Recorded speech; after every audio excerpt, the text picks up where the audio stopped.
بسم اللہ الرحمن الرحیم۔ معزز سامعین، بنی اسرائیل کا میدان سینا میں سفر جاری ہے۔ پھر وہ زمین قریب آ جاتی ہے جسے وعدے کی زمین کہا جاتا ہے، یعنی سرزمین فلسطین، جس کی بابت رب تعالیٰ نے حضرت ابراہیم علیہ السلام، حضرت اسحاق علیہ السلام اور حضرت یعقوب علیہ السلام کے ساتھ اس بات کا وعدہ کیا تھا کہ وہ ان کی اولاد کو اس سرزمین کا وارث بنائے گا اور اس وقت ان کی نگاہوں کے سامنے وہاں کے باشندوں کو نکالے گا۔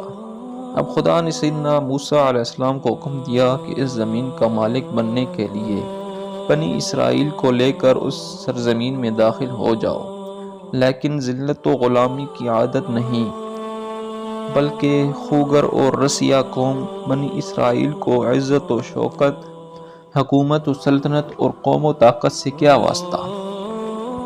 انہوں نے تو سرزمین فرعونہ نے ذلت و نکبت، ادبار و انحطاط اور پستی اور گراوٹ کا عادی بنا دیا تھا۔ اس لیے وعدہ کی اس زمین میں داخل ہونے کا حوصلہ نہ ہوا اور انہیں ہر طرف موت ناشتی نظر آنے لگی۔ وہ چاہتے تھے کہ کسی طرح اس حکم الہی سے جان چھڑائی جائے، چنانچہ جناب موسیٰ علیہ السلام سے کہنے لگے۔ سورہ مائدہ آیت نمبر 22 ترجمہ: بے شک اس میں ایک بہت زبردست قوم ہے اور بے شک ہم ہرگز اس میں داخل نہ ہوں گے یہاں تک کہ وہ اس سے نکل جائیں، پس اگر وہ اس سے نکل جائیں تو ہم ضرور داخل ہونے والے ہیں۔ گزشتہ میں ذکر کیا جا چکا ہے کہ ارض مقدس میں داخل ہونے سے پہلے وہاں کے احوال معلوم کرنے کے لیے آپ نے چند بہادروں کو، جن کی تعداد مفسرین 12 بتلاتے ہیں، ارض مقدس بھیجا۔ وہاں کے لوگ بڑے ڈھیل ڈول والے تھے اور ان کی جسامت اور قد کاٹ سے ان کے دل دہل کر رہ گئے۔ واپس جا کر احوال سنائے تو پست حوصلہ بنی اسرائیل نے سمجھ لیا کہ اب تو اگر ہم نے اس زمین پر قدم رکھا تو بے موت مارے گئے، اس لیے وہاں جانے سے صاف انکار کر دیا۔ انہی 12 افراد میں 2 صاحب ایمان مرد بھی تھے۔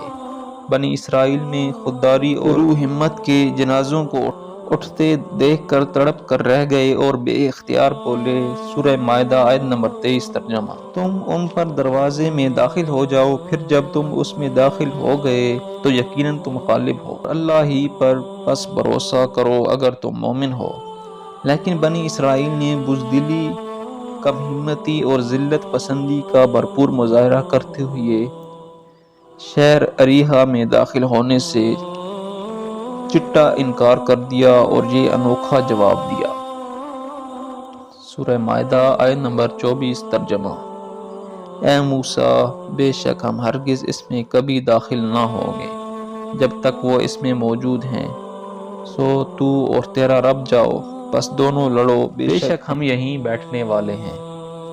اس گھٹیا جواب سے جناب موسیٰ علیہ السلام کا رنجیدہ ہونا بد ہی تھا، اس لیے بارگاہ الہی میں بنی اسرائیل کی بیہودگی کا شکوہ ان الفاظ میں کیا: رب انی لا املک الا نفسی واخی فافرق بیننا وبین القوم الفاسقین۔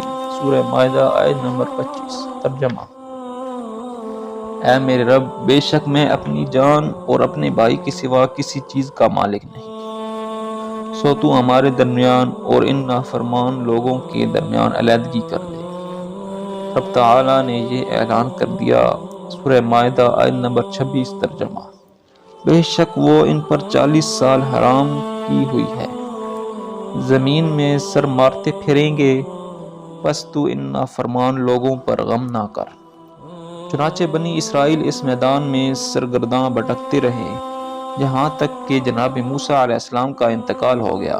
پھر انہوں نے نہر اردن پار کی اور شہر اریحا پر اور غرب اردن کے بعض علاقوں پر قبضہ کیا۔ اس میدان میں بنی اسرائیل 40 سال تک رہے، جیسا کہ قرآن کریم اس کی تصریح کرتا ہے۔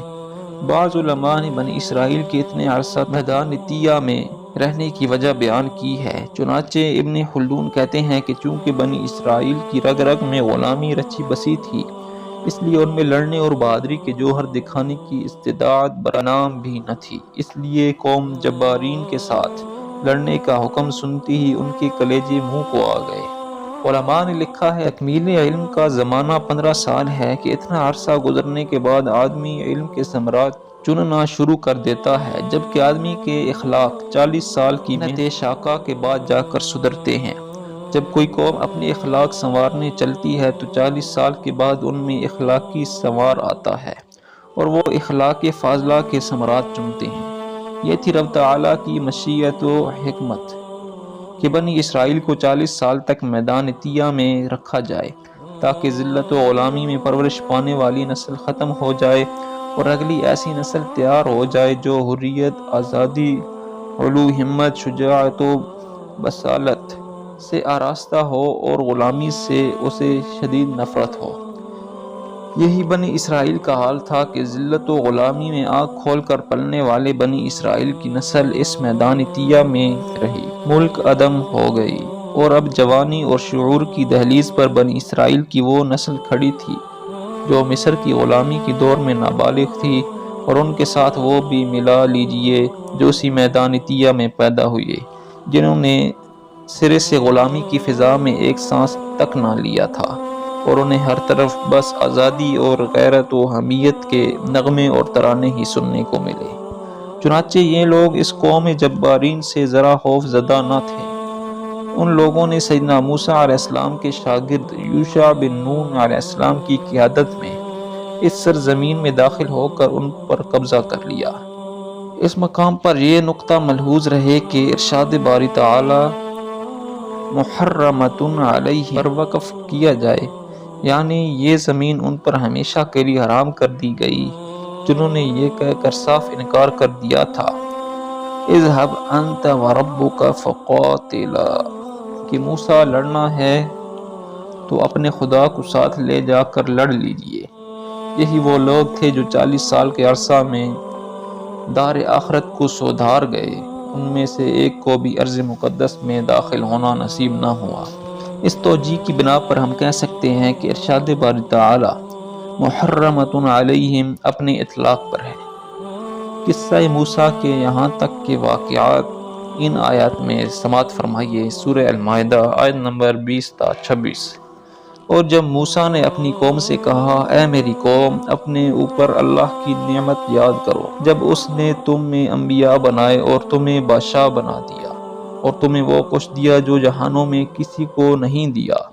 اے میری قوم، اس مقدس زمین میں داخل ہو جاؤ جو اس نے تمہارے لیے لکھ دی ہے، اور اپنی پیٹھوں پر نہ پھر جاؤ ورنہ خسارہ اٹھانے والے ہو کر لوٹو گے۔ انہوں نے کہا اے موسیٰ، بے شک اس میں ایک بہت زبردست قوم ہے اور بے شک ہم ہرگز اس میں داخل نہ ہوں گے یہاں تک کہ وہ اس سے نکل جائیں، بس اگر وہ اس سے نکل جائیں تو ہم ضرور داخل ہونے والے ہیں۔ وہ دو آدمیوں نے کہا جو ان لوگوں میں سے تھے جو ڈرتے تھے، ان دونوں پر اللہ نے انعام کیا تھا، تم ان پر دروازے میں داخل ہو جاؤ، پھر جب تم اس میں داخل ہوگے تو یقیناً تم غالب ہو اور اللہ ہی پر بھروسہ کرو اگر تم مومن ہو۔ انہوں نے کہا اے موسیٰ، بے شک ہم ہرگز اس میں کبھی داخل نہ ہوں گے جب تک وہ اس میں موجود ہیں، سو تو اور تیرا رب جاؤ، پس دونوں لڑو، بے شک ہم یہیں بیٹھنے والے ہیں۔ اس نے کہا اے میرے رب، بے شک میں اپنی جان اور اپنے بھائی کے سوا کسی چیز کا مالک نہیں، سو تو ہمارے درمیان اور ان نافرمان لوگوں کے درمیان علیحدگی کر دے۔